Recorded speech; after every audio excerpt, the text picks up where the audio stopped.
I'm Piper Collins, and I'm 29 years old. Last Tuesday morning, my future mother-in-law looked me straight in the eye over breakfast and said, "Your salary of $8,500 from today on will be directed to our account, dear." My fiancé Logan sat there like a statue. She wasn't done. "Don't even try to argue. It's this, or there will be no wedding." I should have seen it coming. Where are you watching from today?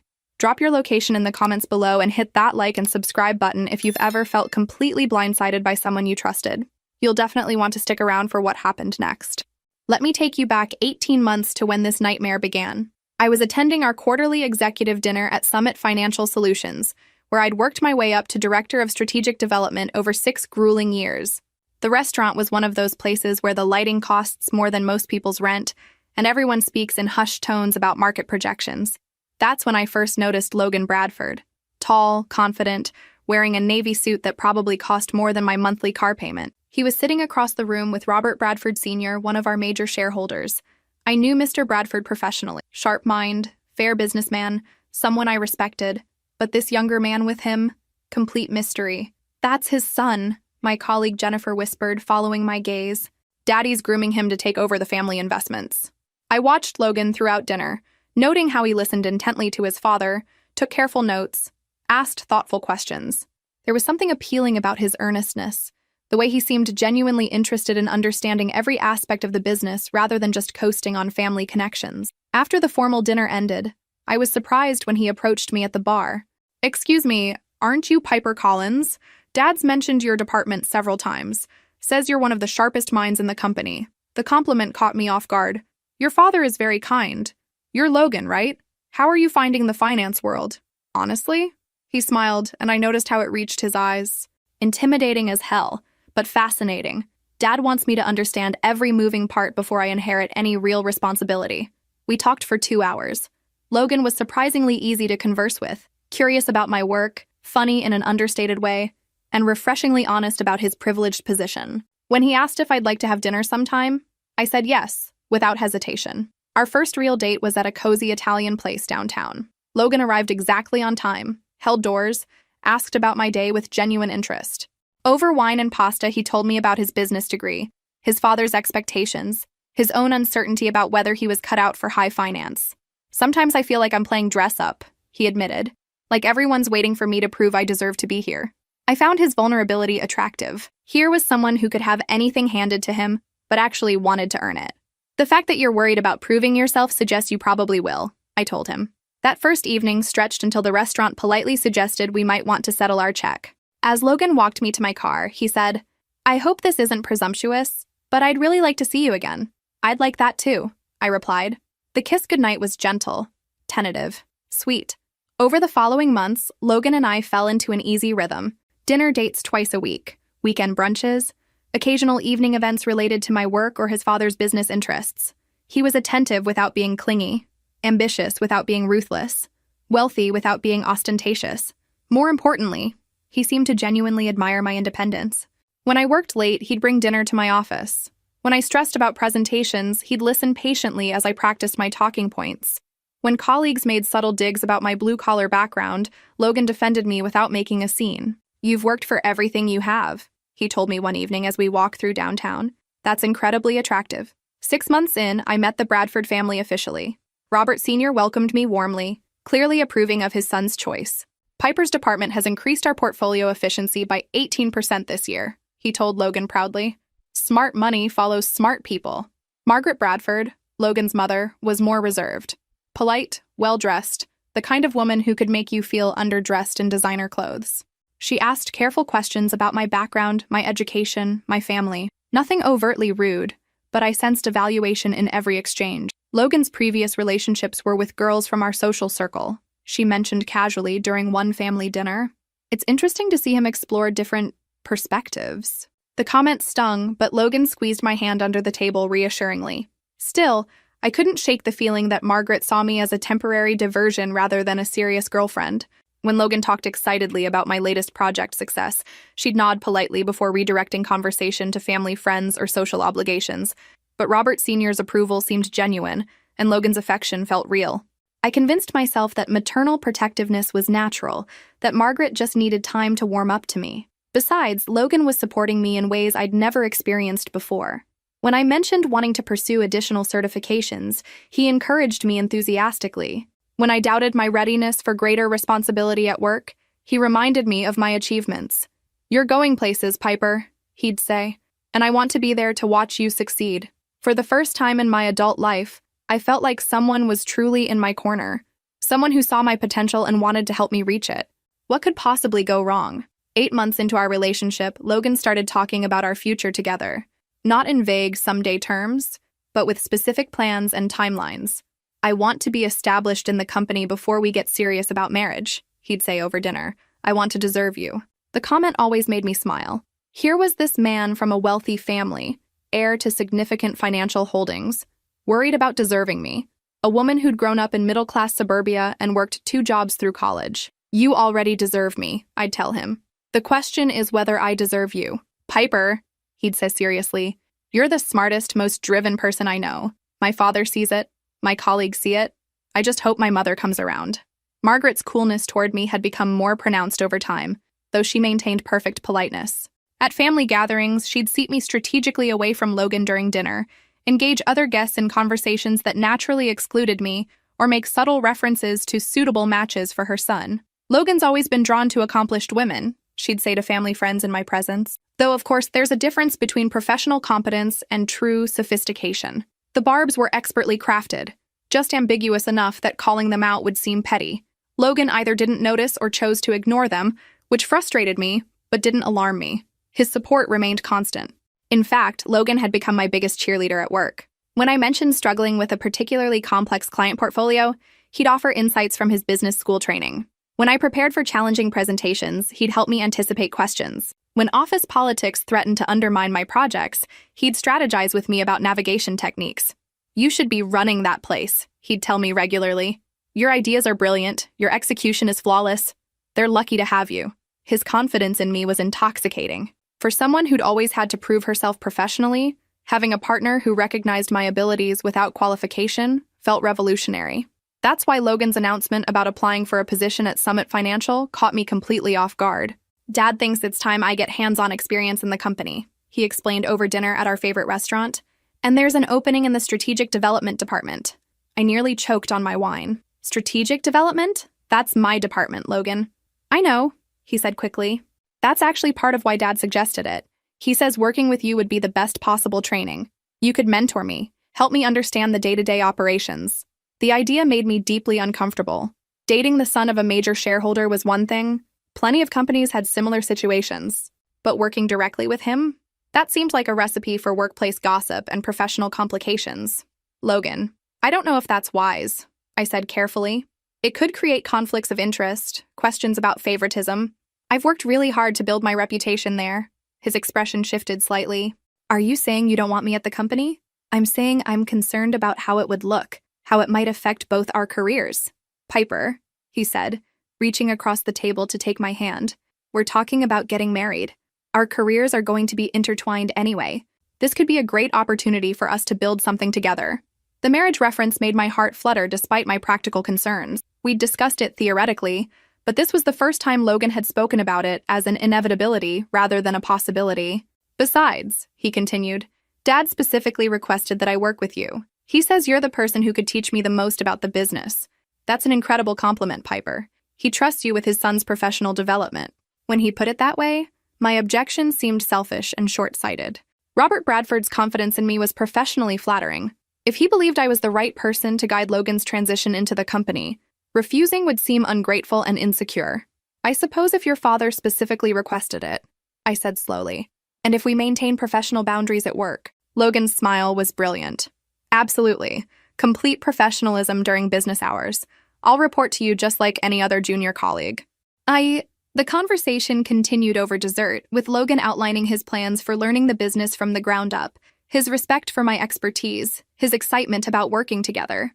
His enthusiasm was contagious, and by the end of the evening, I'd moved from reluctant acceptance to cautious optimism. Maybe this could work. Maybe having Logan in the department would actually strengthen my position. Robert Bradford would see firsthand how effectively I could develop talent, mentor the next generation of company leadership. If I handled this right, it could be the career boost that finally pushed me into senior management. 3 weeks later, Logan started at Summit Financial. His first few days went smoothly. He arrived early, stayed late, asked thoughtful questions, and treated me with the same respectful professionalism he showed other senior staff. During meetings, he deferred to my expertise without being obsequious. When colleagues made subtle comments about our relationship, he deflected them gracefully. "Piper's been incredibly generous with her time and knowledge," he'd say when people asked how it felt to be dating his supervisor. "I'm learning more in a week here than I did in a semester of business school." The compliment always made him glow with pride. Logan's respect for my abilities felt genuine, his eagerness to learn authentic. For the first time since he'd announced his intention to join the company, I relaxed. That lasted exactly 2 weeks. The shift began subtly.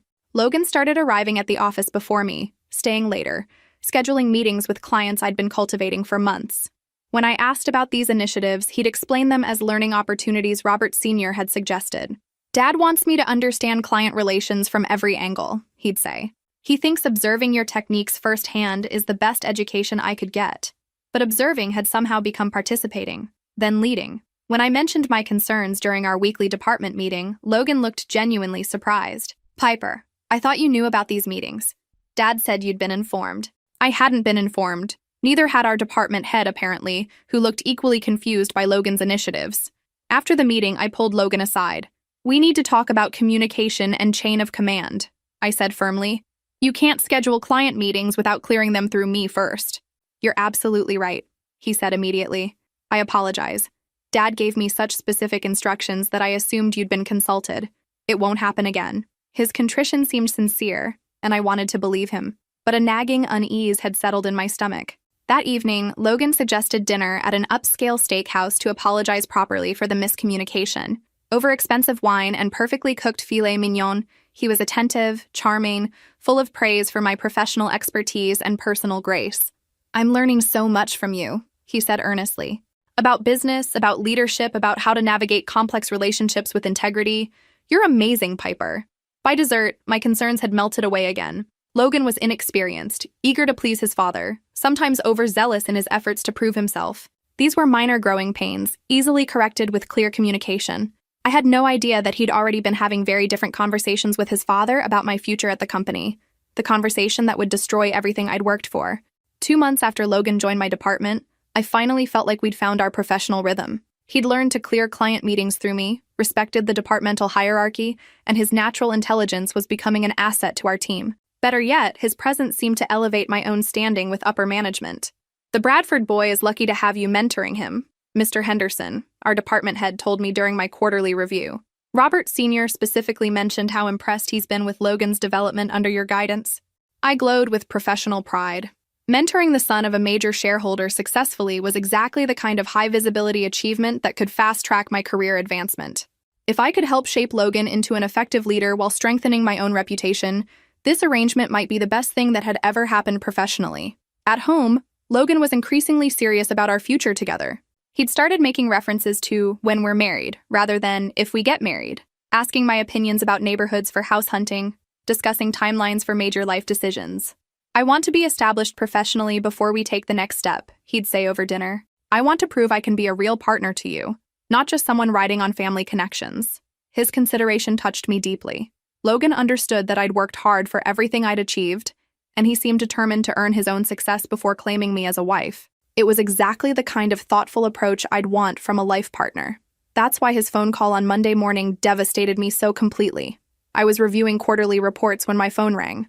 Logan's name appeared on the screen, which surprised me since he was supposed to be in client meetings all morning. "Hey," I answered.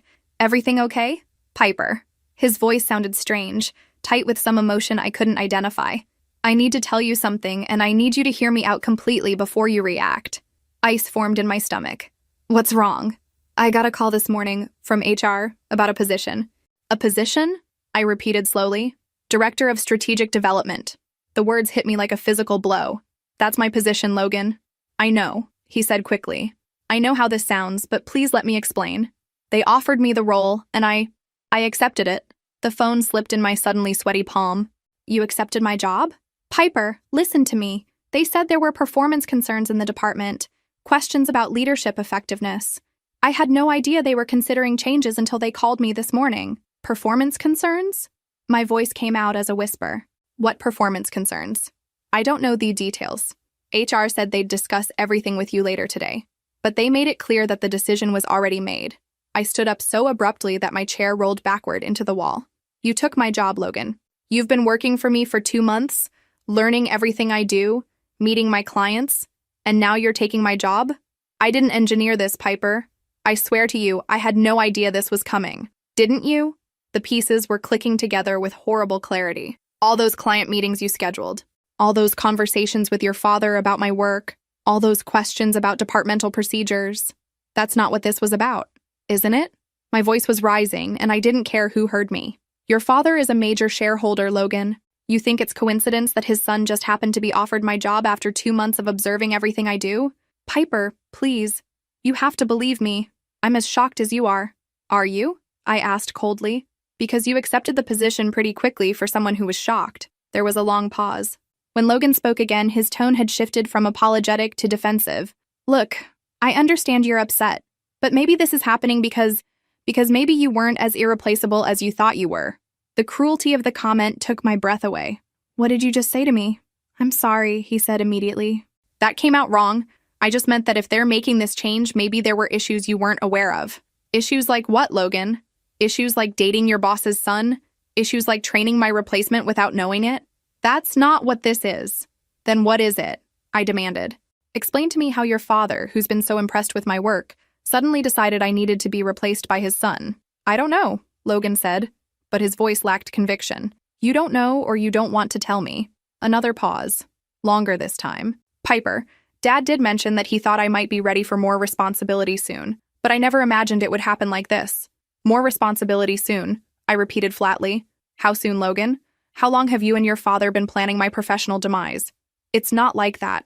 What is it like then? I was practically shouting now. Because from where I'm sitting, it looks like I've been training my replacement, sleeping with my replacement, and falling in love with my replacement. You still have a job, he said weakly. They're not firing you. I laughed, a sound completely devoid of humor. Oh, how generous. I'm sure there's a lovely junior position available somewhere in the company. Maybe I can work for you now, Logan. Wouldn't that be a fun reversal? Piper? No, I interrupted. Don't say my name. Don't apologize. Don't pretend this is some cosmic coincidence that just happened to benefit you at my expense. I love you, he said desperately. This doesn't change anything between us. This changes everything between us. I replied coldly. Everything. I hung up the phone and immediately called HR. Ms. Collins, the HR director said when she picked up, I was just about to reach out to you. About my job being given to someone with 2 months of experience? About the restructuring in the strategic development department, yes. Can you come in this afternoon to discuss your transition options? My transition options, I repeated numbly. We value your contribution to the company, Ms. Collins. We're confident we can find a role that suits your experience and skills. A role that suits my experience and skills. After 6 years of building the department's success, after training Logan myself, after countless late nights and successful client presentations, I was being transitioned to a role that suited my experience and skills. I hung up and sat in my office, staring at the wall decorated with awards and commendations I'd earned over the years. Awards that apparently meant nothing when measured against family connections and shareholder influence. My computer chimed with an email. Logan's name in my inbox made my stomach turn. Piper, please call me. I need to explain. This isn't what you think. I love you. We can work through this. Logan. I deleted the message without reading it twice. Then I did something I should have done months ago. I called my friend Sarah, who worked in employment law. Sarah, I said when she answered, I need advice. I think I'm being forced out of my job, and it involves my boyfriend and his father. Oh, honey, she said immediately. That doesn't sound good. Tell me everything. As I recounted the last few months to Sarah, patterns became clear that I'd been too infatuated to see before. Logan's strategic positioning, his father's involvement, the careful orchestration of my professional downfall. Piper, Sarah said gently when I finished, this sounds like a calculated corporate maneuver. The question is, are you going to let them get away with it? I looked around my office one more time, at the awards, the client photos, the evidence of everything I'd built. No, I said firmly, I'm not. But I had no idea that the real shock was still coming. The HR meeting confirmed my worst fears. They offered me a junior analyst position in a different department, with a 30% salary cut and no management responsibilities. A fresh start, they called it, an opportunity to explore new areas of the company. I listened to their euphemistic explanations with growing rage. 6 years of exemplary performance evaluations, department growth, and client satisfaction had been erased overnight in favor of nepotism and family connections. "I'll need time to consider your offer," I told them coolly, though we all knew I'd never accept such a humiliating demotion. Walking out of that meeting, I felt professionally murdered. Logan had called me 6 times since our morning conversation, left voicemails I refused to listen to, sent texts I deleted unread. I couldn't bear to hear whatever justifications he'd prepared for destroying my career. Instead, I drove home to my apartment and poured a large glass of wine, trying to process the magnitude of what had just happened. The man I'd fallen in love with, the man I'd trusted with my heart and my professional guidance, had systematically dismantled everything I'd worked for. My phone buzzed with another call from Logan. This time, I answered. "What?" I snapped. "Piper, thank God. Please, I need to see you. I need to explain what really happened." "I know what really happened, Logan. You and your father planned this. You used me to learn my job, then took it." "That's not true," he said, but his voice lacked the conviction I needed to hear. "Then explain it to me. Explain how your father, who praised my work consistently, suddenly decided his son with zero experience was better qualified for my position." There was a long pause. "It's complicated." "Complicated how?" "Dad? Dad has concerns about mixing family and business, about potential conflicts of interest." I felt like he'd slapped me. "So, I'm the conflict of interest? Not you, the shareholder's son who's been handed my job. Me, the person who's worked here for 6 years. He thinks it would be cleaner if we weren't working in the same department." "Cleaner," I repeated. "So instead of moving you to another department, they're giving you mine." "Piper, no, Logan, stop. Just stop talking." I was crying now, tears of rage and betrayal streaming down my face. "You let them destroy my career. You accepted my job, and now you're calling me to explain why it was necessary." "I love you," he said desperately. "This doesn't have to change anything between us." "How can you say that?" I sobbed.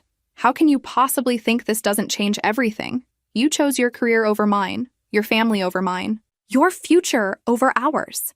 That's not what I did." "Then what did you do, Logan? Because from where I'm sitting, you sold me out for a promotion." The line went quiet for so long I thought he'd hung up. When he finally spoke, his voice was different, colder. "Maybe you should consider that if they chose me over you, there were reasons you're not seeing." The cruelty of it took my breath away. "Are you suggesting I deserve this?" "I'm suggesting that maybe you're not as indispensable as you thought you were. Maybe your performance wasn't as stellar as you believed." I hung up without saying goodbye. For the next 3 hours, I sat on my couch crying and drinking wine, staring at my phone and fighting the urge to call Logan back, to scream at him, to demand a better explanation. Part of me hoped he'd call again, apologize for his cruel words, restore some faith in the man I thought I'd known. He didn't call. Instead, I received a text from my friend Jennifer at work. "Board meeting this afternoon. Something big happening in strategic development. Are you okay?" I was decidedly not okay. The next morning, I dressed carefully in my best suit and returned to Summit Financial for what I assumed would be my final day. I planned to clean out my office, say goodbye to colleagues, and begin the humiliating process of job hunting after being essentially forced out. Instead, I was summoned to the boardroom. "Ms. Collins," Robert Bradford Sr. said as I entered the conference room where all the company's major shareholders sat around the polished table. "Please have a seat." I sat, confused and wary. Logan was nowhere to be seen. "We've asked you here," Mr. Bradford continued, "to discuss a change in your employment status." Here it comes, I thought. The formal termination disguised as mutual agreement. "Effective immediately, you're being promoted to Senior Director of Strategic Development, with expanded oversight of 3 additional departments." I blinked, certain I'd misheard. "I'm sorry, what?" "Your salary will increase to $8,500 per month, plus quarterly performance bonuses based on departmental success. You'll also receive stock options and a company car." The room seemed to spin slightly. "I don't understand. Yesterday I was told my position was being eliminated." Mr. Bradford's expression hardened. "Yesterday there was some confusion about personnel decisions. That confusion has been resolved. What about Logan?" "Logan is no longer with the company," he said simply. What happened?" Mr. Bradford leaned back in his chair. "Let's just say that your email prompted an investigation that revealed behaviors I couldn't ignore as both a father and a businessman. Your qualifications, however, have been consistently undervalued. We're correcting that oversight." I sat in stunned silence as the board members outlined my new responsibilities, my expanded team, my enhanced compensation package. Everything I dreamed of professionally was being handed to me, but I was too shocked to process it properly. Do you accept the position, Miss Collins? Mr. Bradford asked finally. Yes, I said automatically. Yes, of course. Excellent. Your new office is on the 15th floor. Executive level. We'll have your things moved up today. As I left the boardroom in a daze, my phone buzzed with a call from Logan. This time I answered immediately. Piper, he said, his voice hollow. Did you hear about my termination? I just came out of the board meeting, I said carefully. Dad fired me because of you, he said bitterly, because you complained about me getting your job. Logan, I never complained to your father. I haven't spoken to him since this started. Someone did. Someone convinced him that I was unqualified, that you deserved the promotion instead. Maybe he realized it was true. This is all your fault, he said, his voice rising. I lost my job because of you. You lost your job because you accepted a position you weren't qualified for, I replied evenly. I lost mine because your family decided to play games with my career. Now I'm getting it back, with interest. I hope you're happy, he said coldly. I am, I lied, because despite the professional victory, despite the vindication, I was heartbroken. The man I'd loved had revealed himself to be someone I didn't recognize. Piper, Logan said, his voice suddenly desperate again. I'm sorry. I'm so sorry. I love you. We can get through this. Let me take you to dinner tonight. Let me explain everything. I looked around at my old office, soon to be packed up and moved to the executive floor. At the career I'd almost lost and had now recovered in spectacular fashion. Okay, I said softly. Dinner tonight. Really? Really? Because despite everything, part of me still hoped we could salvage something from the wreckage. Part of me still believed the man I'd fallen in love with was real, buried somewhere beneath the corporate manipulation and family pressure. Part of me thought love might be enough to overcome betrayal. I was wrong about that too. But dinner would lead to something I never expected. Something that would change everything again. Dinner that night was at Marcel's, the French restaurant where Logan had first told me he loved me 6 months earlier. He'd chosen the location deliberately, I realized. An attempt to recreate the intimacy and trust of happier times. Logan was waiting when I arrived, looking haggard in a way I'd never seen before. His usually perfect hair was disheveled, his shirt wrinkled, his confident posture replaced by nervous energy. Piper, he stood as I approached the table. Thank you for coming. I wasn't sure you would. I sat across from him, studying his face for signs of the man I'd fallen in love with. I almost didn't. I need you to know how sorry I am, he said immediately. About everything. About the job situation. About what I said on the phone. About how this all played out. Which part are you sorry about, Logan? Taking my job or getting caught? He winced. I'm sorry for hurting you, for not protecting you. For not being honest about what my father was planning. So you did know. He was quiet for a long moment. I knew Dad was considering changes in the department. I knew he wanted me to take on more responsibility. But I swear to you, Piper, I didn't know they were planning to replace you until HR called me yesterday morning. And you said yes immediately. I panicked, he admitted. Dad had been building up to this for weeks, talking about my future with the company, my readiness for leadership roles. When they offered me the position, I felt like I couldn't say no without disappointing him. So you disappointed me instead. I made a terrible mistake, he said, reaching across the table to take my hand. I didn't pull away, though I wanted to. I should have consulted you first. I should have considered how it would affect your career. You should have declined the position entirely. You're right, he said immediately. You're absolutely right. I was selfish and short-sighted and completely wrong. The waiter appeared to take our orders, providing a momentary respite from the emotional intensity. Logan ordered wine. A good vintage, expensive. Another gesture aimed at recreating better times between us. Tell me about your day, he said when we were alone again. About the promotion. It's everything I've worked toward for years, I said carefully. Senior director, expanded responsibilities, significant salary increase. Your father was very generous. Logan's jaw tightened slightly. Dad feels guilty about what happened. He's trying to make amends. Is that what you think this is? Guilt? Isn't it? I sipped my wine, considering how much to reveal. Your father told the board that your qualifications for leadership had been overestimated, that mine had been consistently undervalued. He said that in front of everyone? Yes. Logan stared into his wine glass. He destroyed my reputation to save yours. Maybe he told the truth to correct a mistake. Maybe, Logan said, but his voice was bitter. Our appetizers arrived, providing another brief interruption. Logan barely touched his food while I found myself surprisingly hungry. The stress of the last 48 hours had left me emotionally drained, but oddly clear-headed. Piper, Logan said finally, I know I have a lot of work to do to earn back your trust. I know I hurt you in ways that might be unforgivable, but I love you. I want to marry you. I want us to build a life together. The proposal hung in the air between us like a question mark. Are you asking me to marry you? I said softly. I'm asking you to give me a chance to prove that what happened was a mistake, not a revelation about who I am. I studied his face, looking for signs of sincerity or manipulation. Logan seemed genuinely remorseful, genuinely frightened of losing me. But then again, he'd seemed genuine about many things that had turned out to be calculated. If we were to move forward, I said carefully, things would have to be different. Anything, he said immediately. Whatever you need. Complete honesty. About your family, about business, about everything. Done. And boundaries with your parents regarding our relationship. Absolutely. And time. I need time to trust you again, Logan. I can't just pretend this didn't happen. I understand. The waiter returned to clear our plates and offer dessert. Logan declined for both of us, apparently eager to continue our conversation. Piper, he said, pulling a small velvet box from his jacket pocket. I bought this 3 weeks ago. Before any of this happened, I was planning to propose at the end of the month, after I'd proven myself at the company. My heart stopped. The ring box sat on the white tablecloth between us like a small blue bomb. I know the timing is terrible, he continued. I know you need time to trust me again, but I want you to know that my feelings for you, my intentions toward you, were real before this mess happened, and they're real now. Logan, you don't have to answer tonight. Just know that I'm serious about us, about making this right. He opened the box. The ring was stunning. A classic solitaire setting with a flawless diamond that caught the restaurant's soft lighting perfectly. Elegant, tasteful, exactly what I would have chosen for myself. It's beautiful, I whispered. Like you, he said simply. Piper Collins, will you marry me? The question I'd been hoping to hear for months had finally arrived, but under circumstances I'd never imagined. The man I loved was asking me to marry him on the same day he'd lost his job because of professional betrayal that had nearly destroyed my career.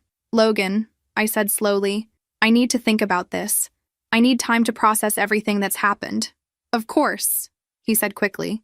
Take all the time you need. I'll wait. And a need to understand your family's role in all of this. The truth about what your father was planning, what your mother thinks about me, what kind of pressure you were under. I'll tell you everything, he promised. Every conversation, every consideration, every moment I should have handled differently. I reached out and closed the ring box gently. Then ask me again in a month. If you can be completely honest about what happened, if you can show me that this was truly a mistake rather than a pattern, if you can prove that you'll choose us over family pressure, ask me again. 1 month, he said solemnly. I can do that. Good, I said, standing. Because Logan, I do love you. Despite everything that's happened, I do love you. But love isn't enough if I can't trust you to protect what we're building together. He stood as well, pulling out his wallet to pay for dinner. I'll earn back your trust, Piper. I promise you that. As we walked to our cars, Logan asked quietly, Can I call you tomorrow? Yes, I said. But Logan, no games, no manipulation, no family pressure, just honesty. Just honesty, he agreed. I drove home that night with my emotions in chaos. The ring had been perfect, his proposal genuine, his remorse seemingly authentic. But trust, once broken, would take time to rebuild. What I didn't know was that Margaret Bradford had very different plans for our relationship's future. Plans that would reveal themselves on what should have been the happiest morning of my life. 3 weeks after Logan's proposal, I finally said yes. Not because the month was up, but because he'd kept every promise he made that night at Marcel's. He'd called every day without being pushy, shared detailed explanations about his father's business plans and his own uncertainties. And most importantly, he'd shown me text messages from his mother that revealed exactly how she felt about our relationship. She thinks I'm settling, he told me one evening as we walked through Central Park. She actually used that word, said I was settling for someone beneath my station. The honesty stung, but it also explained a lot about Margaret's cold behavior toward me. At least now I knew where I stood. And how did you respond to that? I asked. I told her that if she couldn't accept the woman I love, she wouldn't have much access to our future children. The threat was more aggressive than I'd expected from Logan, who usually tried to keep peace with his parents. You said that to your mother? I said exactly that. Piper, you're going to be my wife. My family needs to understand that respecting you isn't optional. It was the first time Logan had used the word wife with such certainty, and it made my heart race.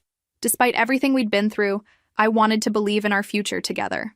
So when he proposed again, properly this time, on a Saturday evening at the Botanical Gardens where we'd had our 3rd date, I said yes without hesitation. The ring fit perfectly. Logan's joy was infectious, his relief obvious. As he spun me around in the garden gazebo, I allowed myself to believe that we'd weathered the worst storm our relationship would face. I was spectacularly wrong about that.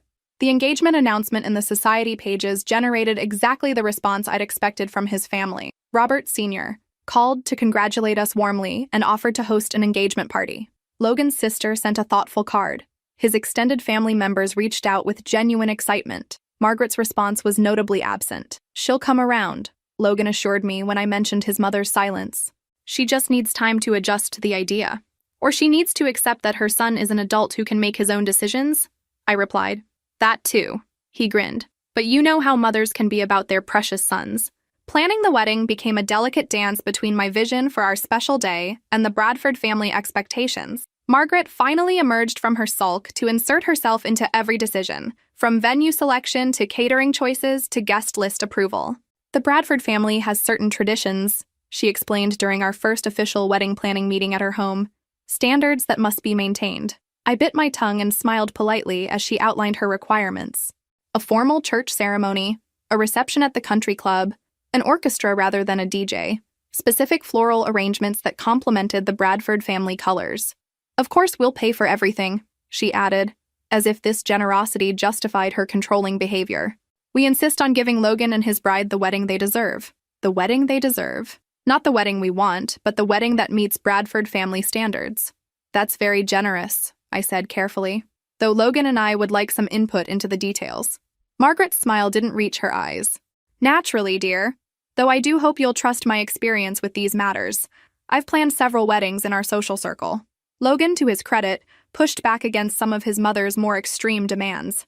When she insisted on a guest list of 300 people, mostly Bradford family friends and business associates, he negotiated it down to 150. "Piper has family and friends too," he told his mother firmly.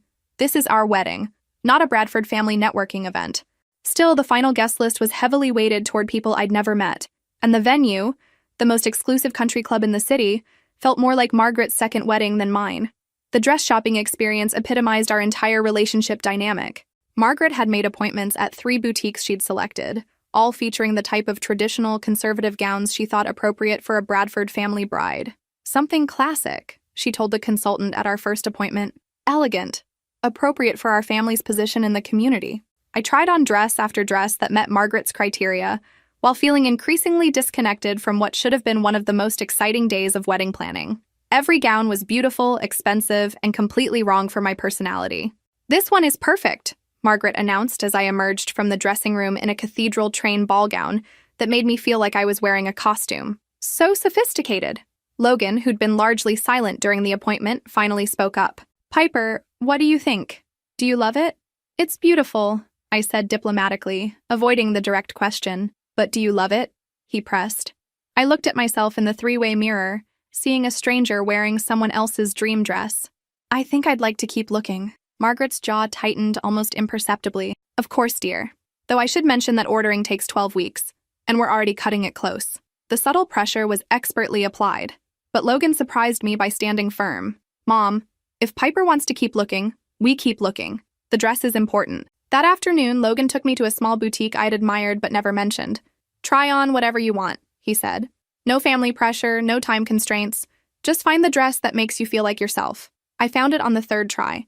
A sleek, modern gown with delicate beading and a flowing train that felt both elegant and authentically. When I stepped out of the dressing room, Logan's expression told me everything I needed to know. "That's the one," he said softly. "That's my bride." The dress cost twice what Margaret had budgeted, but Logan didn't hesitate to pay the difference. "This is what you want," he said simply. "This is what you should have." In moments like those, I remembered why I'd fallen in love with him despite his family's complications. 2 weeks before the wedding, all the pieces seemed to be falling into place. The venue was booked, the flowers arranged, the catering confirmed. My dress hung in my closet like a promise of the future we were building together. Logan and I had settled into a comfortable routine of shared dinners, wedding planning sessions, and long conversations about our hopes for married life. He was attentive without being clingy, excited about our future without being unrealistic about the challenges we'd face blending our very different backgrounds. "I know my family can be difficult," he told me one evening as we reviewed the final guest count, "but I need you to know that you come first. Always. Whatever happens, whatever pressure they apply, you're my priority." "I know that," I said, and I meant it. Logan had proven his commitment to me repeatedly over the past few months. What I didn't know was that Margaret Bradford had one final test planned for our relationship, a test that would reveal exactly what kind of man I was really marrying, and what kind of family I was about to join. The morning of our wedding would bring revelations that would change everything forever. Our wedding day dawned crisp and clear, exactly the kind of October morning I'd dreamed of when we first set the date. The hotel suite was filled with autumn flowers, my dress hung perfectly pressed by the window, and my bridesmaids were due to arrive in an hour for champagne and preparation photos. I should have been nervous, excited, overwhelmed with bridal emotions.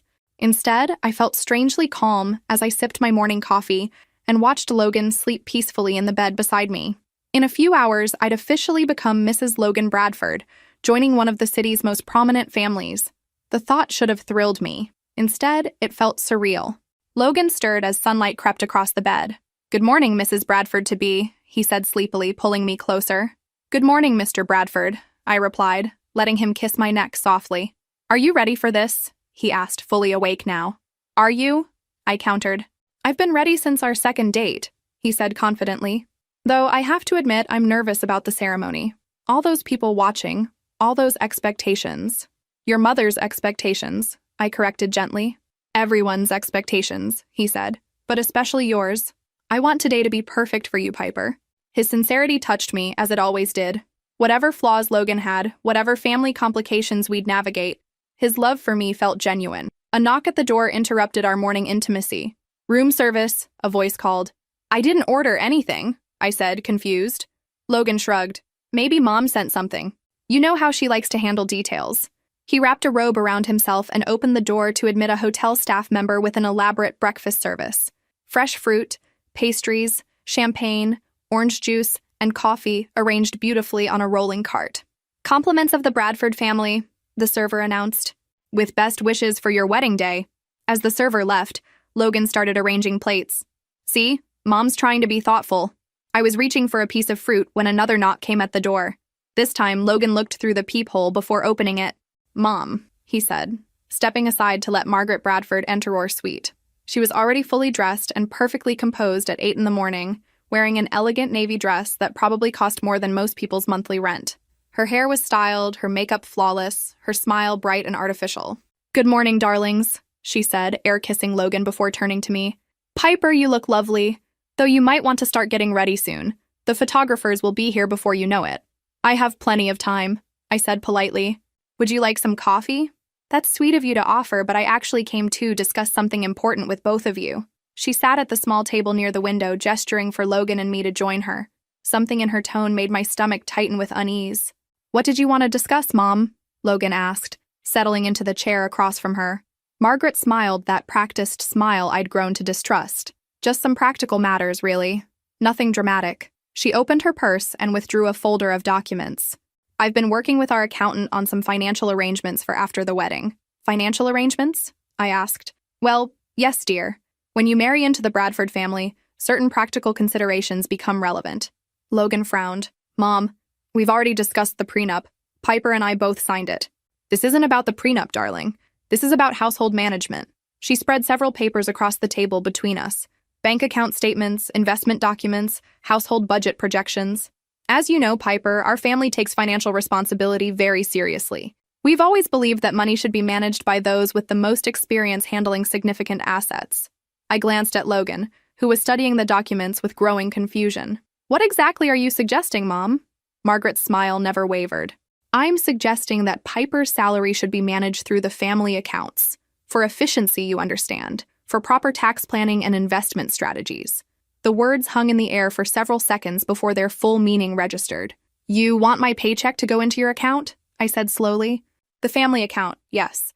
Logan's trust fund, your salary, the various investment returns, all managed together for maximum benefit. My salary that I earn at my job," I clarified. "Of course, dear. Your impressive salary of $8,500 per month, plus bonuses. It's quite remarkable, really, what you've achieved professionally." The praise felt like poison wrapped in sugar. Logan shifted uncomfortably. "Mom, I'm not sure Piper and I have discussed anything like this." "Well, that's why I'm bringing it up now," Margaret said brightly. "Better to establish these arrangements clearly from the beginning." I looked directly at her, my voice carefully level. "Mrs. Bradford, Are you saying that my paycheck should go directly into an account controlled by your family? Controlled by Logan, primarily. Though Robert and I would naturally provide guidance on investment decisions and tax strategies, we have so much more experience with significant money management. The insult was expertly crafted and delivered with a smile. And what would I have access to for my personal expenses? I asked. An allowance, naturally. A generous allowance for clothing, personal items, entertainment, whatever a young woman might need. An allowance from my own earnings. I turned to Logan, waiting for him to object, to defend me, to explain to his mother why her proposal was completely unacceptable. He said nothing. Logan? I prompted softly. He was staring at the documents, his jaw tight with tension. This is a lot to process, Mom. Maybe we should discuss this after the honeymoon. Oh, but we need to establish the account arrangements before you leave for Italy, Margaret said smoothly. The bank requires advance notice for significant direct deposit changes. Still, Logan said nothing definitive. No rejection of his mother's outrageous demand, no defense of my financial independence, no protection of my dignity. Margaret continued as if his silence was agreement. I know it seems overwhelming, dear, but you'll appreciate having these responsibilities handled for you. Managing significant wealth can be quite stressful for someone without experience. Someone without experience. Someone not good enough to handle her own money. Someone who needed the Bradford family to manage the salary she earned through her own professional achievements. What do you think, Piper? Margaret asked, her tone suggesting there was only one acceptable answer. I looked at Logan one more time, giving him a final opportunity to intervene, to stand up for me, to show that he understood how insulting his mother's proposal was. He met my eyes but remained silent. I smiled politely and said the two words that would end everything. That's interesting. What do you think will happen next? Will Piper accept this outrageous demand, or does she have something else in mind? Let me know in the comments below. I stood up from the table with deliberate calm, still wearing my silk pajamas and hotel robe. You know what, Margaret? I think that's a wonderful idea. Both Logan and his mother looked slightly surprised by my agreeable tone. It is? Margaret said, though she tried to hide her shock with another practiced smile. Absolutely, I replied sweetly. It makes perfect sense that the Bradford family should handle all financial decisions. After all, you have so much experience with money management. Well, yes, Margaret said, clearly pleased. I'm so glad you understand the practical benefits. Logan was watching me with growing unease, as if he sensed something beneath my compliance that he couldn't quite identify. In fact, I continued, moving toward my suitcase, I think you should handle all the financial arrangements for today as well. Today? Margaret asked. The wedding expenses, the final payments to vendors, the reception costs, all those practical details that require someone with real experience managing significant money. He began pulling clothes from my suitcase while Margaret and Logan exchanged confused glances. Piper, Logan said slowly. What are you doing? Getting dressed, I replied matter-of-factly. Your mother is absolutely right that I lack experience with financial responsibility. So I'm leaving all of today's money management in her capable hands. Margaret's confident expression began to falter. I don't understand, dear. It's simple, I said, pulling on jeans and a sweater. I'm withdrawing my financial contribution to this wedding. Since my money needs to be managed by people with more experience, I shouldn't be making any significant financial decisions today. Piper, stop, Logan said, standing up. What are you talking about? I turned to face them both, my voice still pleasantly calm. I'm talking about the $50,000 I've contributed to this wedding, Logan.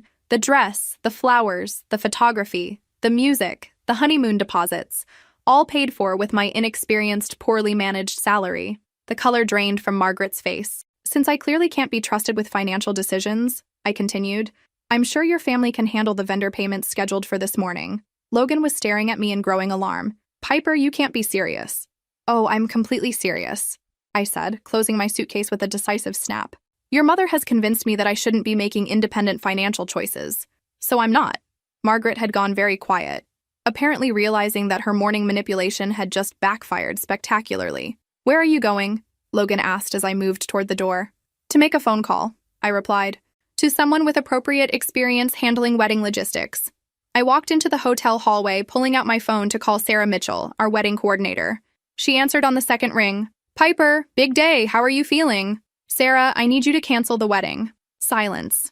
Then, I'm sorry, what? Cancel everything. The ceremony, the reception, all of it, immediately. Piper, is everything okay? Are you having cold feet? I'm having clarity, I replied. Please contact all the vendors and inform them that the wedding is canceled. The Bradford family will handle any financial obligations. But, Piper, the vendors need to be paid today. Final payments are due before services are provided. Then the Bradford family should pay them. I'm withdrawing my financial participation. Another long pause. Okay, I need to understand what's happening here. Are you calling off the wedding entirely or postponing? Calling it off entirely. And you want me to notify vendors that the Bradford family is responsible for all payments? Exactly. What about guest notifications? Notify my family and friends only. Let them know the wedding is canceled and they shouldn't come to the church. Don't contact any of Logan's family or the Bradford family guests. Piper, this is going to be complicated. I know. That's why I'm paying you to handle it. Use your experience with difficult logistics. All right, Sarah said, though I could hear the stress in her voice. I'll start making calls immediately. But Piper, are you sure about this? I've never been more sure of anything in my life. I hung up and returned to the suite, where Logan was pacing frantically while Margaret sat frozen at the table. What did you just do? Logan demanded. I called our wedding coordinator and canceled the wedding, I said simply. Margaret gasped. You can't do that. Actually, I can. And I did. Logan grabbed my arm. Piper, stop. We can work this out. We can discuss the financial arrangements after the wedding. I looked down at his hand on my arm until he released me. There's nothing to discuss, Logan. Your mother made her position very clear. My money isn't my own. I'm not capable of making appropriate financial decisions. I need Bradford family supervision. That's not what she meant, he said desperately. Isn't it? I turned to Margaret. Did I misunderstand your proposal, Margaret? Were you not suggesting that my salary should go into accounts you control? Margaret opened her mouth, but no words came out. I see, I continued, so I understood perfectly, which means I'm making the most responsible financial decision possible, removing myself from any situation where my poor money management might cause problems. Logan was staring at me in shock. This is insane, Piper. You're destroying our wedding because of a misunderstanding about bank accounts? I'm protecting the Bradford family from my financial incompetence, I replied. Your mother was very concerned about my lack of experience with significant money management. This eliminates that problem entirely. I picked up my purse and moved toward the door.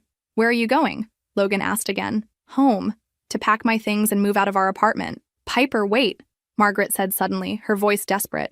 Perhaps we can discuss alternative arrangements. I turned back to her with a polite smile. Oh no, Margaret. You were absolutely right the first time. I shouldn't be trusted with major financial decisions, like wedding expenses, or mortgage payments, or any shared household costs. You're being ridiculous, Logan said angrily. Am I? Your mother just told me I'm too inexperienced to handle my own paycheck. She's probably right about other financial responsibilities too. I opened the door to leave, then turned back one final time. Oh, and Logan, you might want to call the church and the country club. Explain to them that the Bradford family will handle all the final payments since the bride is too financially irresponsible to be trusted with money management. Margaret made a strangled sound. Enjoy your wedding day, I added pleasantly, and walked out. As the elevator doors closed, I heard Logan shouting my name down the hallway. I didn't look back. The hotel lobby was bustling with weekend activity as I crossed to the front desk to settle my bill. The irony wasn't lost on me. Even in the act of leaving my wedding, I was making responsible financial decisions. Checking out early, Miss Collins? The desk clerk asked with professional courtesy. Change of plans, I replied simply. As I waited for my receipt, my phone started buzzing with increasingly frantic calls from Logan. I declined each one, watching the screen light up and fade repeatedly. After the sixth call, I powered it off entirely. The drive home to Logan's downtown apartment, our apartment, I corrected myself bitterly, gave me time to process what had just happened. In the space of 30 minutes, I'd gone from nervous bride to single woman, all because of Margaret Bradford's breathtaking arrogance. But it wasn't really about the money, was it? It was about respect, about autonomy, about Logan's complete failure to defend me when his mother attempted to reduce me to a financial dependent. His silence had been the most telling moment of our entire relationship. I packed methodically, taking only my personal belongings and leaving behind anything Logan had purchased for our shared life. The engagement ring went on the kitchen counter with a brief note. No longer needed. P. My phone, when I finally turned it back on, showed 23 missed calls and 37 text messages. Logan, Margaret, Robert Sr., even Logan's sister trying to reach me. I deleted them all without reading. The only call I returned was to my best friend Jennifer. Piper? I just got the strangest call from your wedding coordinator saying the ceremony is canceled. Please tell me this is some kind of prank. It's not a prank, Jen. I called off the wedding this morning. What happened? Are you okay? I gave her the abbreviated version while I finished packing my clothes. By the time I reached the part about Margaret's financial proposal, Jennifer was making increasingly outraged sounds. She wanted your paycheck deposited into their account? Like you're some kind of employee instead of her son's wife? Essentially, yes. And Logan said nothing? Logan said nothing. Oh, honey, I'm so sorry, but also, good for you. That's completely insane. It gets better, I said, folding my professional wardrobe carefully. All the vendor payments are due today. Final payments before services. Guess who's been covering those costs? Oh no. Oh yes. The Bradford family is about to discover that their son's unemployed ex-fiancé was financing their elaborate society wedding. How much are we talking about? $50,000 in final payments due today, not counting the deposits I've already made that are non-refundable. Jennifer whistled low. That's going to be an expensive morning for the Bradford family. That's going to be an educational morning for the Bradford family, I corrected. By noon, I'd moved my essentials into an extended stay hotel room and begun the process of finding a permanent apartment. My phone continued buzzing with calls I refused to answer, but I did read the text messages that started arriving around 2 o'clock. Logan. The wedding coordinator says you canceled all vendor contracts and listed the Bradford family as responsible for payments. This is insane, Piper. Call me. Then, the florist is demanding $20,000 before they'll deliver. The caterer wants $15,000. This is punishment, not a solution. Finally, my family doesn't have $50,000 in liquid cash available on a Saturday afternoon. You're destroying people's livelihoods over a misunderstanding. That last message made me laugh out loud. People's livelihoods? The vendors would be paid eventually by whatever Bradford family member had access to emergency funds. But Logan's concern for people's livelihoods was rich coming from someone who'd allowed his mother to treat me like financial dead weight. I crafted one text message in response. Your mother was concerned about my financial management skills. I'm removing myself from all financial decisions involving your family. This eliminates the problem she identified. The replies came immediately. This is not what she meant, and you know it. You're being vindictive. We can fix this if you'll just talk to me. I turned the phone off again. By evening, I'd heard through Jennifer that the wedding had officially been canceled after the Bradford family couldn't secure enough cash to pay the vendors. The church service never happened. The country club reception was called off, and 200 guests received last-minute notifications that the wedding was postponed due to unforeseen circumstances. Margaret Bradford spent the day frantically calling relatives asking for emergency loans, Jennifer reported after talking to her cousin, who worked at the country club. Apparently, they managed to pay the most essential vendors by pooling family resources, but the reception was still canceled. Good, I said simply. Logan's been calling everyone you know trying to find you. I'm sure he has. Are you going to talk to him eventually? Eventually, maybe, but not today. And not until he understands what really happened this morning. What Logan didn't understand yet was that this morning's events weren't about wedding planning or financial arrangements. They were about fundamental respect and equal partnership in marriage. His mother had tested whether she could treat me like a dependent rather than a daughter-in-law. Logan had failed to defend me against that test. That failure had cost him everything. But I wasn't finished teaching the Bradford family about consequences. Not even close. Monday morning arrived with crystalline clarity. I woke up in my hotel room, ordered room service, and prepared for what would either be the most satisfying or most professionally destructive day of my career. Over coffee and fruit, I composed the email that would change everything. The subject line was simple: Conflict of Interest Disclosure, Bradford Family Business Dealings. I addressed it to the entire Summit Financial Solutions staff directory, every employee from executives to administrative assistants. If I was going down professionally, I was going down with transparency. Dear colleagues, I began, my fingers moving steadily across the keyboard. I am writing to inform you of significant conflicts of interest that have come to light regarding my personal relationship with Logan Bradford and his family's business interests with our company. As you know, Logan Bradford was recently hired into my department despite having no relevant experience, based solely on his father's position as a major shareholder. What you may not know is that this hiring was part of a coordinated effort to eventually replace me as Director of Strategic Development. I have discovered that Robert Bradford Sr. and his son Logan engaged in systematic deception regarding Logan's qualifications and intentions. Logan was never a genuine employee seeking to learn the business. He was a plant, gathering intelligence about my methods, my client relationships, and my departmental operations for the sole purpose of taking over my role. This became clear when Logan accepted my position after working under my supervision for only 2 months. When I raised concerns about this obvious nepotism, Logan stated that if the company chose him over me, there must be reasons I wasn't seeing, essentially implying that my performance was deficient. What makes this particularly egregious is that Logan and I were engaged to be married during this entire period. He used our intimate relationship to gather professional intelligence while planning to undermine my career. This represents a profound breach of professional ethics and personal trust. Furthermore, I have reason to believe that Robert Bradford Sr. has been sharing confidential client information and strategic plans with his son, who had no authorized access to such materials. This represents a serious breach of fiduciary duty to our clients and potentially exposes the company to liability.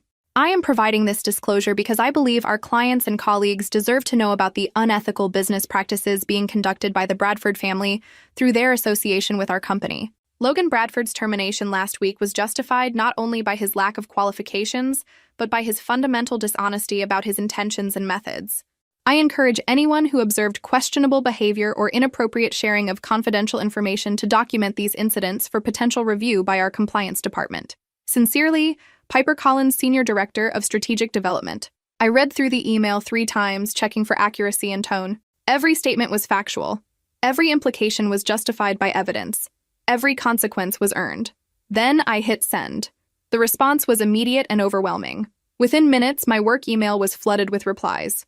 Colleagues expressing shock, support staff sharing their own observations about Logan's inappropriate access to confidential materials, department heads asking for clarification about specific incidents. Jennifer called within the hour. "Piper, what have you done?" "I've disclosed a conflict of interest," I said calmly. "Exactly what company policy requires when personal relationships intersect with business operations. You've declared war on the Bradford family. I've exposed the truth about their business practices. Robert Bradford Sr. is a major shareholder. He could have you fired. He already tried to have me fired. Remember? That's how this whole mess started." My phone buzzed with a call from an unknown number. When I answered, Robert Bradford Sr.'s voice was cold as winter. "Ms. Collins, I think we need to have a conversation." "Do we?" I replied pleasantly. "You've made some very serious accusations in your email to the company staff. I've disclosed factual information about conflicts of interest involving your family. You've slandered my son and questioned my business integrity. I've documented observable behavior and raised legitimate concerns about corporate governance." There was a long pause. "What do you want, Ms. Collins?" "I don't want anything, Mr. Bradford. I'm simply ensuring that our clients and colleagues have accurate information about the business relationships that might affect their interests. This is about the wedding, isn't it? About some family disagreement that has nothing to do with business. This is about professional ethics, Mr. Bradford. About nepotism, deception, and conflicts of interest. The wedding cancellation was just the final catalyst for addressing these concerns. You're making a serious mistake." "I don't think I am, but I guess we'll find out." After I hung up, I sat quietly for several minutes, considering what I'd just set in motion. The email couldn't be retracted. The consequences couldn't be controlled.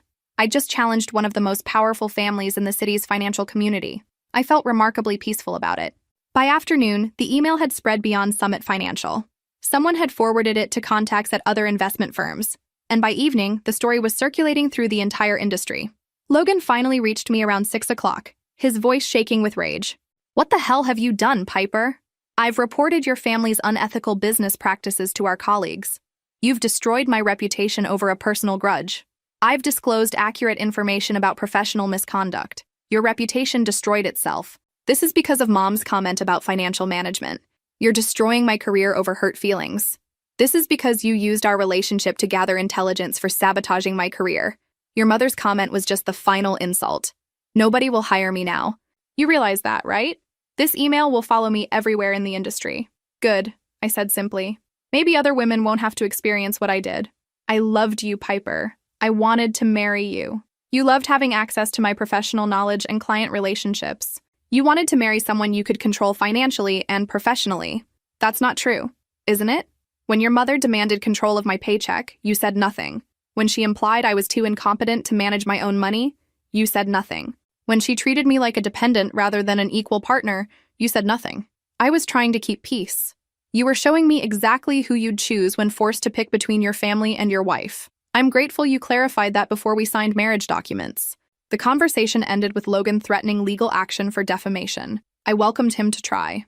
Every word in my email was true, and I had documentation to prove it. The industry response to my email exceeded even my expectations. By Wednesday morning, Summit Financial's compliance department had received dozens of calls from clients requesting information about the Bradford family's access to their accounts and strategic planning. I was called into an emergency board meeting that afternoon. "Ms. Collins, the chairman began, his expression carefully neutral. Your recent communication to staff has created significant concern among our client base. I understand that, I replied calmly. Conflict of interest disclosures often raise legitimate questions. Some board members feel that your email was inappropriate given Mr. Bradford Sr.'s position with our company. Some board members are probably concerned about liability exposure if these conflict issues aren't properly addressed. The chairman's slight smile suggested I'd guessed correctly. Indeed. Which is why we need to understand exactly what evidence you have to support your statements. For the next 2 hours, I presented a comprehensive case. Logan's premature access to confidential client files, his unauthorized attendance at strategic planning meetings, his father's inappropriate sharing of board-level information, the coordinated effort to undermine my position through deceptive hiring practices. I had documentation for everything: emails, meeting notes, witness statements from colleagues who'd observed inappropriate information sharing. This is quite thorough, one board member observed. Professional misconduct should be thoroughly documented, I replied. The board deliberated for another hour before calling me back into the room. Ms. Collins, based on your evidence and our preliminary investigation, we're taking several immediate actions.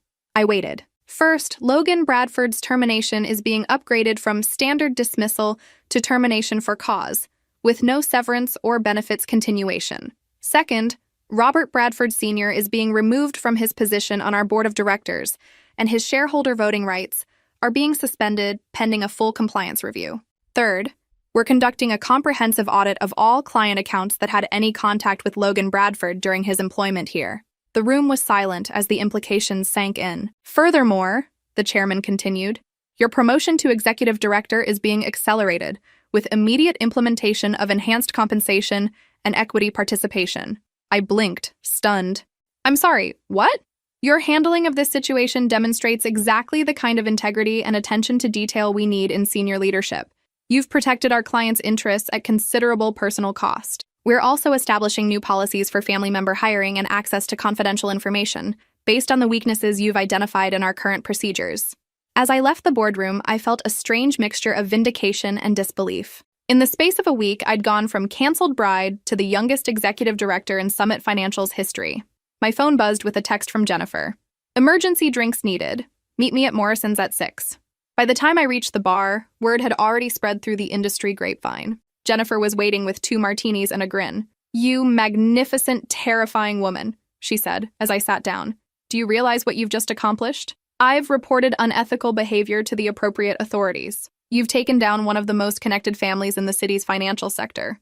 Robert Bradford Sr. built his reputation over 30 years, and you've destroyed it in a week. I've exposed behavior that was already destroying it. I just made it visible. And Logan? What about Logan? Word is that he's unemployable now. No firm will touch him after your email and the board's findings. I sipped my martini thoughtfully. Good. Maybe he'll learn to build something through his own efforts instead of undermining other people's work. You're really not going to feel guilty about this, are you? Should I? He used our relationship to sabotage my career. His father enabled systematic conflicts of interest that could have damaged our clients. His mother treated me like a financial dependent. Why should I feel guilty about documenting the truth? Because you loved him. I loved who I thought he was. The real Logan turned out to be someone entirely different. Jennifer raised her glass. To the real Piper, then, who turned out to be someone even more formidable than any of us imagined. We clinked glasses, and for the first time in months, I felt genuinely excited about my future. The next morning brought a final surprise. Robert Bradford Sr. called me personally. Ms. Collins, I owe you an apology. I said nothing, waiting. My investigation into my son's activities has revealed behavior I find deeply disappointing. You were right to bring these issues to the board's attention. I'm glad you see it that way. Logan's actions were unethical and unprofessional. But more than that, they were disrespectful to you personally. As someone who worked hard to build her career, you deserved better treatment from our family. The apology was unexpected and genuine sounding. My wife's behavior at your wedding was equally inappropriate. I want you to know that I had no knowledge of her financial demands, and I completely disagree with her approach. I appreciate you saying that, Mr. Bradford. I also want you to know that I support the board's decisions regarding Logan and myself. Some mistakes require significant consequences. After we hung up, I reflected on how completely the situation had reversed itself. The Bradford family's attempt to control and diminish me had instead elevated me to unprecedented professional success, while destroying their own standing in the industry. Sometimes justice is poetic. Sometimes karma works exactly as it should. And sometimes standing up for yourself creates consequences you never could have imagined. 6 months later, I stood at the window of my new executive office on the 22nd floor, looking out at the city skyline that had once seemed so intimidating. The Bradford family's attempt to diminish me had ultimately launched me into the stratosphere of professional success. Executive director at 29 years old, an unprecedented achievement in our industry according to the trade publications that had covered my promotion. Not because of family connections or political maneuvering, but because I'd protected client interests and corporate integrity when it would have been easier to stay silent. The irony was delicious. My assistant knocked softly on the door. "Ms. Collins? Your 3 o'clock appointment is here. Send her in, please." Margaret Bradford entered my office hesitantly, a stark contrast to the confident woman who had demanded control of my paycheck on what should have been my wedding day. She looked older, somehow diminished, though still impeccably dressed. "Thank you for agreeing to see me," she said as I gestured to the chairs across from my desk. "I was curious about what you wanted to discuss." She sat carefully, placing her purse in her lap like a shield. "I wanted to apologize. For my behavior, for my assumptions, for the way I treated you. I appreciate that. I also wanted to ask, Logan is struggling. Really struggling. No firm will hire him. His reputation is..." She paused, searching for words. "Is there anything you might do to help rehabilitate his professional standing?"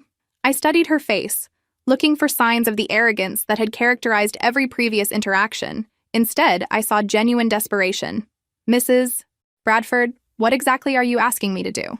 "Perhaps a letter to industry contacts, explaining that Logan's behavior was an aberration, that he's learned from his mistakes and deserves a second chance. A letter vouching for someone who used our intimate relationship to undermine my career?" She flinched.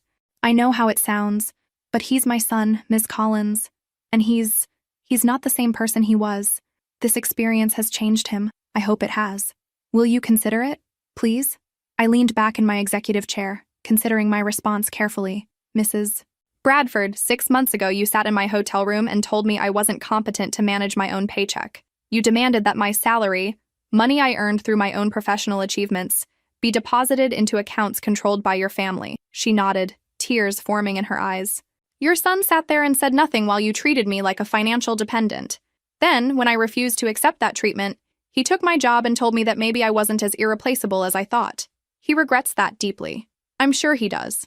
Regret is a natural consequence of facing accountability for harmful behavior.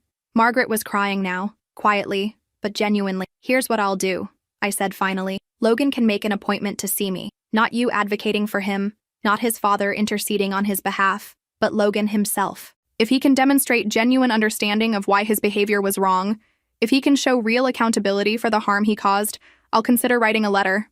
"Really? But understand that my letter will be completely honest. It will acknowledge his professional abilities while also documenting his ethical failures. Whether that helps or hurts his job prospects will depend on how potential employers weigh competence against character." Margaret nodded gratefully. "Thank you. That's more than we deserve." "Mrs. Bradford," I said as she stood to leave, "can I ask you something?" "Of course." "When you demanded control of my paycheck, what did you really think would happen? Did you honestly believe I would accept being treated like a child with an allowance?" She was quiet for a long moment. "I thought you would understand that joining our family meant accepting our way of doing things. I thought you would prioritize Logan's happiness over your own independence. And now? Now I realize that independence was exactly what made you worthy of my son, and I destroyed it because I was threatened by your strength." It was the most honest thing Margaret Bradford had ever said to me. "Your son didn't lose a compliant wife, Mrs. Bradford. He lost a strong partner. That's a much greater loss." After she left, I returned to the window, reflecting on how completely my life had transformed. The woman who had tried to reduce me to financial dependence was now pleading for my mercy. The man who had betrayed my trust was now professionally ruined by his own choices. The family that had treated me as inferior was now acknowledging my power. I thought about Logan occasionally, whether he was truly learning from his mistakes or simply resenting the consequences. Whether he understood that love without respect's just possession in disguise, whether he would ever become the man I thought I was marrying. But mostly, I thought about the future I was building, the clients who trusted my judgment, the colleagues who respected my leadership, the industry recognition I'd earned through integrity and competence. My phone buzzed with a text from my latest romantic interest, David, a colleague from another firm who was brilliant, kind, and most importantly, secure enough to celebrate my success rather than feel threatened by it. "Dinner tonight? I made reservations at that new place you mentioned." I smiled, typing back my acceptance. Sometimes the best revenge is living well. Sometimes the greatest victory is discovering that you were stronger than anyone realized, including yourself. Sometimes losing everything you thought you wanted leads you to everything you actually needed. I had Logan Bradford's betrayal to thank for that revelation. If this story resonated with you, make sure to like and subscribe for more stories about finding your strength when people underestimate you. Remember that your worth isn't determined by those who fail to see it, and sometimes the most painful rejections lead to the most spectacular transformations. The Bradford family learned that lesson the hard way, but they learned it, and that perhaps was justice enough.